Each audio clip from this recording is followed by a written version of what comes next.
there, and welcome to Trash or Treasure. My name is Rick Keller, and the program we are having today is about trading cards and the ins and outs. And so without further ado, let's get right into it. So the history of trading cards actually was a marketing standpoint. They didn't want individuals to necessarily be, getting involved with different sports. Or the players. Is actually for the advertising companies. So on the back of the old T206s, which are from the late 19th century, there would be different advertisements for oil cans and baby powder and what have you. So really the inception of sports cards was a marketing ploy, like I said, not for players, but for advertising agencies. So actually a modern example we have is this Mo Vaughn card that I wanted to share with you all. And in the industry, we consider a card like this, it's considered raw, which just means ungraded. So a card like this isn't worth a whole lot. It's about 50 cents. But the portion and main reason for this segment is to understand all different facets of trading cards, because it is about a $15 billion per annum industry. So if you have some cards out there, blow the dust off them, and we'll take a better look at them. So a card like this, we want to get it encapsulated eventually, and the step to do that, excuse me, is putting it in a penny sleeve, which is just a soft plastic sleeve that keeps it in nice shape. And then if you're going to keep it in your personal collection, we use this other heavy-duty plastic sleeve, which is called a top loader. And then from there, if you eventually want to get it graded by one of these guys, which is an official card grading company called PSA, you can do that. But to do that, you have to put them in one of these holders called a semi-rigid. And you can buy these semi-rigid holders for about $50 for a pack of 100, so they're not too expensive. So now it's properly can get submitted to PSA or any other grading company. So that's that. And then vintage baseball, not to be here or there. I mean, Mickey Mantle is obviously one of the most famous players of all time. Is 1952, card number 311 is pretty much the holy grail of baseball cards. That card can easily fetch in a 1 condition, so 1 being the worst condition, and 10 being the best condition. And a 1 condition easily could fetch about $40,000 as rookie card.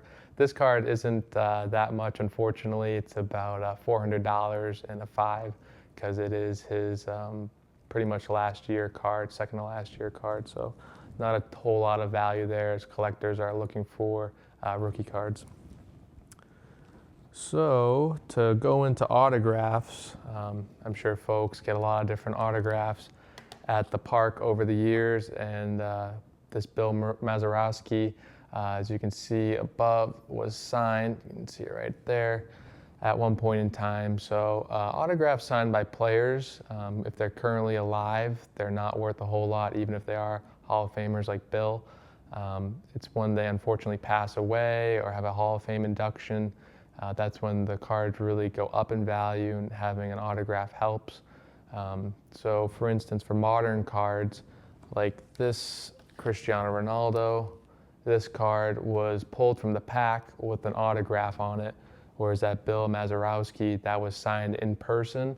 So the in-person autographs are definitely less desirable, because pretty much anyone can get them, whereas these cards were specially inserted into the product back in the day. So this is called a sticker autograph. So basically the player, so Cristiano Ronaldo, will sign a sheet of different stickers, and then the Panini or whoever the manufacturers will peel off those stickers and adhere them to the card. And there's actually an even better version of all these cards called an on-card auto, which means the player physically hand signs all the cards, and those are most desirable. So this is from his Real Madrid playing days. It's a pretty nice card. Again, it would be about double the price if it was an on-card auto and he hand signed it. But like I said, this is a sticker auto, and it's a PSA 7. So that pretty much takes care of autograph cards and how to go about getting them graded. Another popular subset of cards are jersey cards. So Again, we have another soccer, Cristiano Ronaldo. Players and these companies, Topps, Panini, Donruss, Upper Deck, so on and so forth, they'll actually take game-worn jerseys of players and chop them up and put them into cards, and making the cards more desirable. It's the crazier the patches, the crazier the story behind them. So this is actually from Futera. They're a British company, and it's on the older side. What do we got here? 2012. So it's a one-color patch. It's game-worn, which is pretty cool. So again, something like this is about in the $300 range. The better the patches, obviously the more money we get. So back to Cristiano Ronaldo here. So you can see we got a nice dark blue with lighter blue Adidas stripe. This was probably from the shoulder blade area of his jersey on Real Madrid. So this is again worn in a match, which is pretty cool because there's other versions that aren't match worn. They're called player worn, which means they wore it for a TV interview or something like that. It wasn't worn in a match, so you always have to look at the very small verbiage on the back, and you want to make sure it says match worn, or don't really touch it because they don't really have a whole lot of value there. But yeah, like this guy is going to run you right around $500, and it's not in a great grade. It's an 8, but it's a thicker card, so they're more lenient on it. And so now we're getting really crazy now. This was his also match worn. It's hard to tell here, but it's a 3-color patch. It's blue, white, and black. This was probably from the O in Ronaldo, from his last name on the back of his jersey back in the day. This is a pretty nice piece. He's got a Portuguese teammate there that just got a kind of boring orange one, but something like this is going to run you right around $1,000. So the cooler the colors and the cooler the patches, you can get quite a big premium for them. But like I said, just make sure the card states clearly on the back, game or match worn, not player worn. Player worn is not good, not good. So that's that stuff. Let's see what else we got. This is actually a pretty cool card. So this is a Topps Gold Basketball Refractor. Very desirable. It's the last year Topps Basketball actually did a set. Topps Chrome, like I said, last year they did a set. The Steph Curry rookie's in this set. The Russell Westbrook is in this set. James Harden, I believe, and a few other, those are stars, but there's a couple other semi-stars that are in this set. And yeah, this is a pretty rare card. Like I said, it's gold. It's numbered to 50 on the back side. It's kind of a crummy grade. It's a 6, which is a bit of a bummer, but it's a great value-add card because the LeBron James, even in this shape, would be about double or triple, and the Steph Curry rookie, even in a 6, is several $100,000. So I think Kobe Bryant's a pretty good value play there. So it's definitely a neat card and something to keep an eye out on. But there's different variations of this card. There's a refractor out of $999.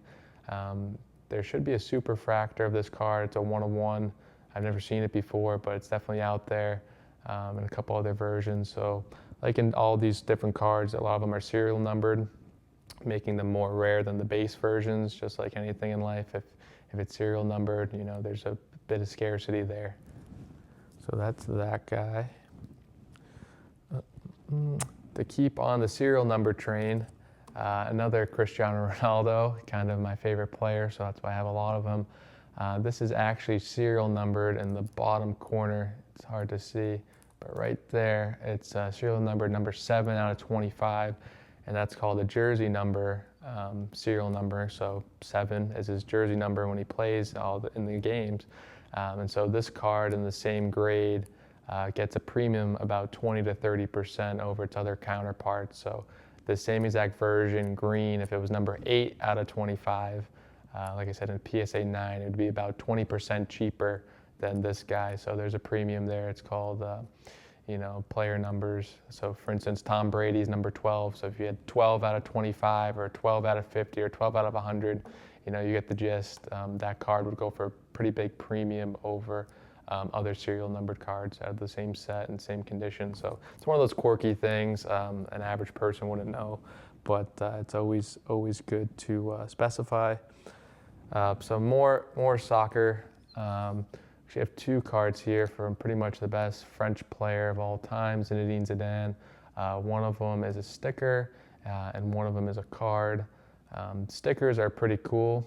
Again, not a lot of them survived because kids were issued little albums back in the day, so they'd peel off the back and adhere them to the books, the Panini books. So having pretty much the best player in a high grade, this is a PSA 9 example, is pretty much unheard of. There's one PSA 10 version, which I know the gentleman who owns that, and he spent about $25,000 on it. So you can get this 9 version. They don't come up to market too often, but for anywhere between $3,000 to $5,000.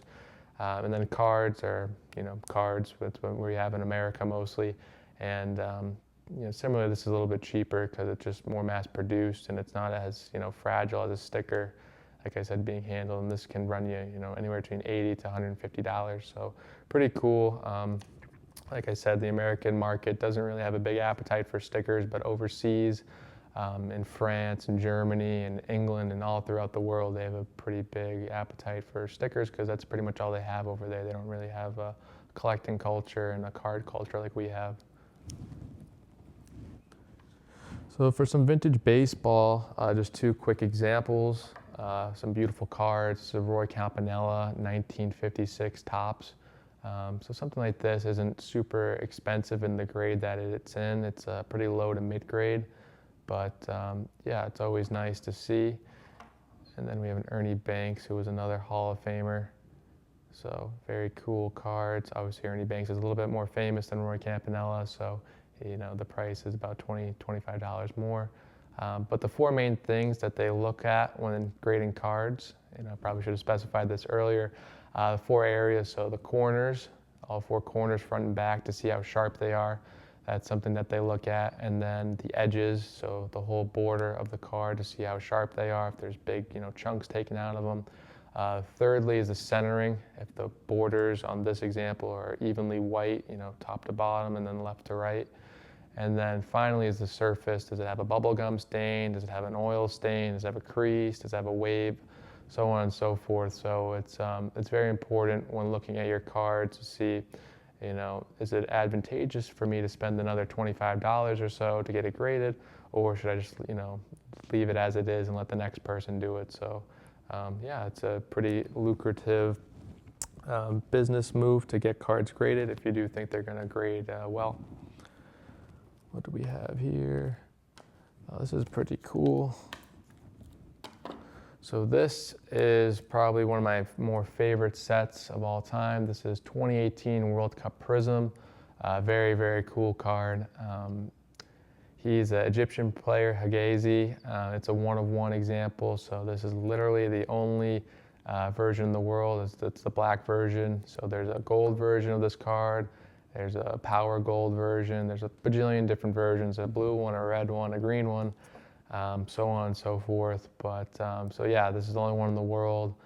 It's called color match because he's got a little bit of black in his jersey there, and then the card's black, so there's a bit of a premium there. And then, like I said, it's the only one in the world, so charge whatever you want. So that's pretty cool there. So that's going to run you about $500 to $600 for pretty much any player. He's a common player, so if you had a Cristiano Ronaldo or a Lionel Messi, those cards will run you, $80,000 to several $100,000 if you have some of the more elite players. We got a Lionel Messi card here when he was on Barcelona back in the day. Pretty neat little card. Again, not super valuable. Again, it's kind of a crummy grade. It's an 8 out of a 10. But this is like a 3rd or 4th year card. So something like this will run you about $80. Again, if it was a PSA 10 condition, meaning gem mint, it's perfect. That card would run you, about 4 to 5 times, the $80 price point. So like I said, it's advantageous if you can buy these, for cheap and then send them into a third-party grader. So back to originally the whole impetus of getting cards in the first place and manufacturing them. This sticker is pretty cool. So Cristiano Ronaldo, pretty much the biggest soccer player in the world, he was from Portugal and is from Portugal. And the Euro, which is a big soccer tournament, all the European countries who qualify play in it. This sticker was issued by Nestle and Panini, and it came in individually wrapped ice creams, and it was about a 60 sticker set. So again, you'd have to eat a lot of individually wrapped ice creams to get a card like this. And it's pretty rare. Like I said, most of these were just discarded right away or stuck on a wall or in an album. So basically, this card this sticker rather is a 4 condition. So something like this is going to run you several $1,000s, even if you can find it. I thankfully have it in a 9 because I've been collecting for a while, and I've been approached by a few different individuals for anywhere between $8,000 to $10,000 for it. But it's still in my collection, so one day I'll probably part with it. But like I said, it was a cool promotional piece, and like I said, not a lot of them lasted too long.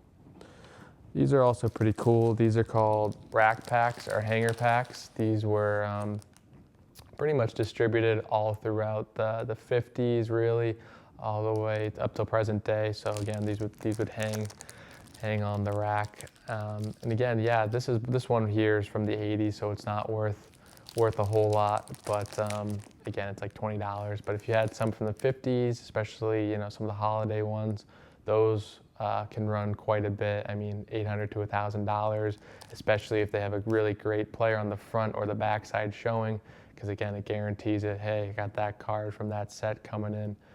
It kind of takes the guesswork. But again, it's like opening modern packs. It's a little bit of a gamble, and it's fun. It reminds us of our childhood.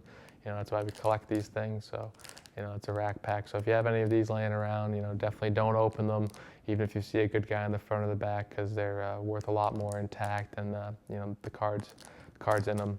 And so that brings me to another great point I wanted to make. A lot of these cards from the 80s and 90s are called the junk wax era. As you could tell, a lot of my cards are numbered, and that was kind of an afterthought of the mass production of a lot of these cards, because like I said, a lot of these cards from the 70s to the 30s, they were really low printed, and like I said, they were mostly done for product placement and promotional items, and kids destroyed their things when we were younger. So it's important to realize that the 80s and 90s stuff is very cool, but very few cards are worth a lot. It's really the cards from the 70s and beforehand that have quite a bit of premium and value. And like I said, that's why all these cards are numbered. A lot of them are kind of a dime a dozen, so that's why you have to have the gold version and so on and so forth for there to be a ton of money. And then finally, the last little guy here is a Pokemon card. This is a Dark Alakazam. It's actually an error card. It's called an ink splatter, which means the printing press back in the day got messed up, and it splattered a little bit of ink over the border. It's kind of hard to tell from the camera angle, but yeah, so this card without that error is about $15, but with the error, a little over $200. So again, definitely something very cool. If you have Pokemon cards laying around, it's definitely advantageous to blow the dust off of them and call me up or call somebody up, because they are back in fashion, as you'll see later on in our second segment. But yeah, very cool stuff here. What is the most expensive publicly sold trading card of all time? Is it A, 1998 Pokemon Illustrator Pikachu, B, 1952 Topps Baseball Mickey Mantle, C, 1909 T206 Honus Wagner, D, 1914 Baltimore News Babe Ruth? What do you think?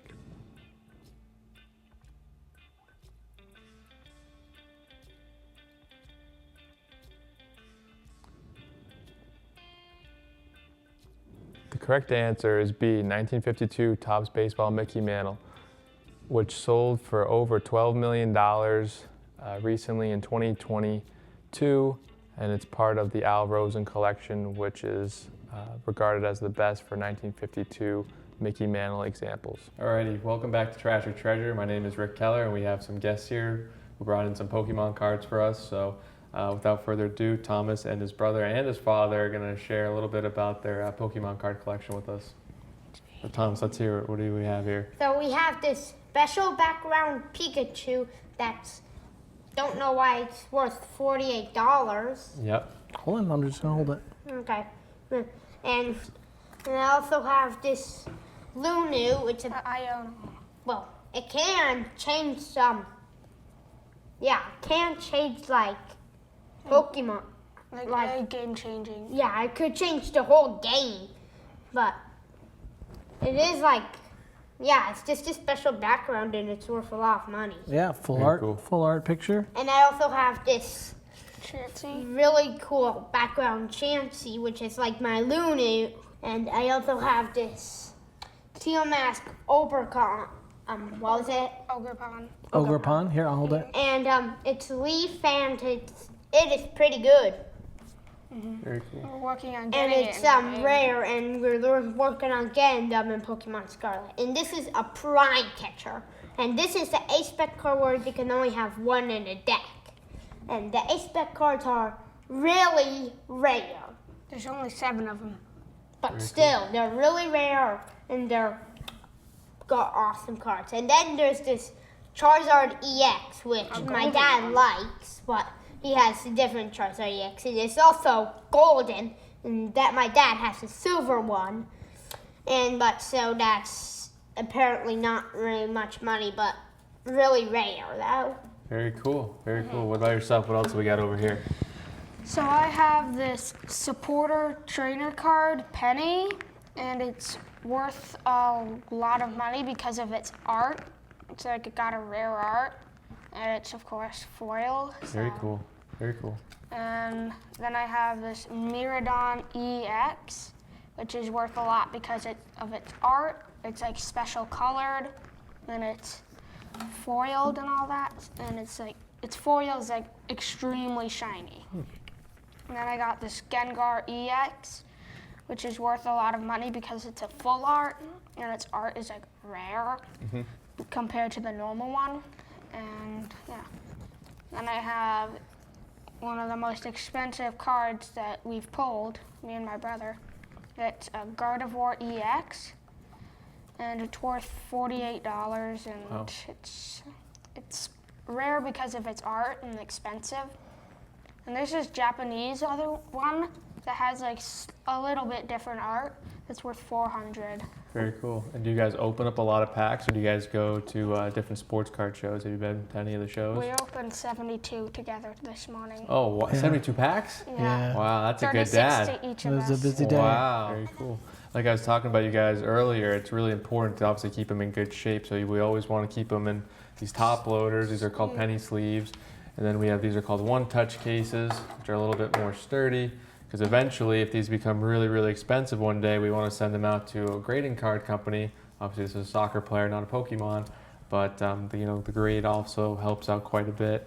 I was telling your father earlier, there's a card called Umbreon, the Moonburon. That card is about $400 in a PSA 10, and now it's $1,500. So it's went up 4 times or 3 times in price. Yeah. So There's it's important, to keep them in hard cases and not to handle them as much if we can help it, Yeah. And there's actually an Umbreon in the penny picture. Oh, very cool. And an Yeah. Can I Eevee, right? see? An Eevee in there. Oh. Very Yeah. cool. So Yeah. that's pretty neat art for my brother. Yeah, very cool. Yeah, like I said, I do a lot of the older Pokemon cards from when I was a kid and from when I was even younger. And I wanted to say those are worth that quite a bit. So you guys are teaching me Yeah, something new about all just- these different flavors. How big is Pokemon at school? Do a lot of your friends collect them? Obviously, you can't trade in school now. yeah, but a lot of I have a everybody- lot of guys who collect. That's fun. Yeah, I don't know. Not a It's ton of definitely fun. more popular at the younger age Sure. right And now I want Sure. than it to is. say, But What grade are you both in? I'm in 6th grade. 6th grade? and I'm in first. First grade. Okay, very cool. but very passionate about it. Yeah, very It's a cool. good thing to get them into collecting stuff. Hopefully, we can Yeah. keep the ones that are gonna bloom in value in good nice condition. shape. We gotta in keep good them in these. condition, right? Yeah. And make it an investment. But it is what it is. They're having fun. I also have Getting them Love off the Line. screens. You should and go to the doing Mansfield cards. Card Show too. The Mansfield Card Show's every month or so. It's right at Oh, the really? Holiday Inn in Mansfield, so probably 2 seconds from your house. There's Pokemon guys. There's a lot of sports guys. So That's Yeah, neat. that's and nice. Then, Yeah, and then Quincy, Mass. There's also a huge Pokemon community. So there'll be a lot of fun, So I guess packs you to guys rip. I hope the people that is literally watching this, I hope goes there. Yeah, And no. you guys too. I think Yeah, it'd be no, fun. yeah, I think it would be a good, Yeah. good experience. We went to they opened a card and game shop right at the train station in Mansfield. Oh, And really? we went in there. We happened to go in on the first Friday of the month, and they do free pack Friday, first Friday of the month. Very cool. So we got free packs of Pokemon cards and really kind of took off from there. Nice. So it's Yeah. just this kind of a new hobby, Yeah, right? yeah, it's Yeah, not my- not too long, few Don't do months, that. but it's good. Very cool. Thank you all for coming in, and that concludes our session for today. And yeah, that more or less concludes the show today. I thank you very much for watching and look forward to seeing you again on episode 2 because we'll be discussing sterling silver. Thank you.